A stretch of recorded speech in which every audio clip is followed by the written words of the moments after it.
So Flight is the massively hyped new movie by director Robert Zemeckis starring Denzel Washington. Denzel Washington plays this drunk, junkie pilot who ends up becoming a national hero because he ends up saving one of his planes from completely crashing. And although his pilot skills really did save the lives of many, and people love him for that, evidence starts to be released that he was actually drunk when he was flying the plane, and if he wasn't drunk, then the plane wouldn't have crashed in the first place, and those 6 people wouldn't have died.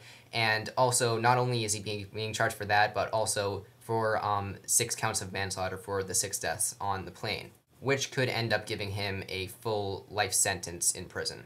Now, of course, I was really looking forward to this movie. Robert Zemeckis, I do really like as a director. He's really a hit-or-miss guy for me. Sometimes he can go into complete shit, but I love Back to the Future, of course, and, Forrest Gump, 2 of my favorite movies. Flight really did surprise me for, multiple reasons. I mean, this is one of the best movies of the year. This is really far up there. I was really surprised about how much I love this. Denzel Washington absolutely deserves a Best Actor nomination.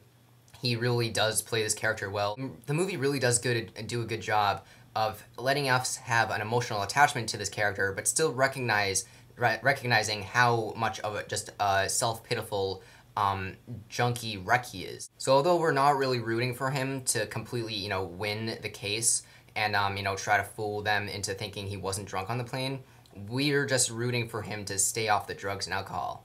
And it really does work because, when Denzel Washington, takes another drink or gets back into alcohol, we don't feel anger at him. We just feel, like, immense disappointment. Everyone else in their roles are totally great. John Goodman is fucking awesome.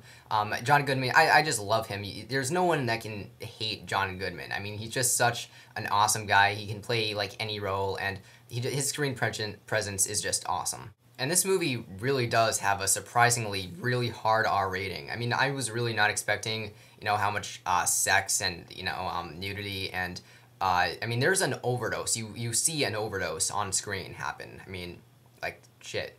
That does kind of lead into the 2 main problems I had with this movie.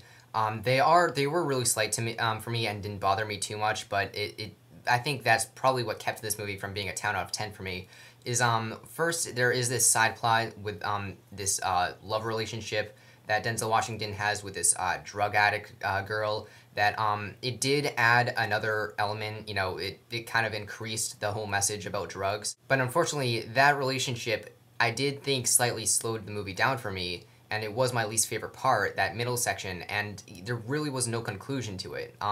It did not bother me too much. I can't say it was a bad element to the story, but I think it's slightly slowed it down. One other minor thing also is that there seemed to be a random, like, religious undertone to this, and some of it actually comes off as slightly laughable in one scene. But I mean, besides that, it really did not get heavy-handed at all, and I thank God for that.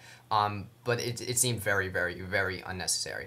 Despite that, I can't highly praise this movie enough. The movie's editing I thought was awesome. The movie kept me engaged. The acting is excellent. The Robert Zemeckis' direction also is awesome. A major return for him. I definitely recommend you to see Flight.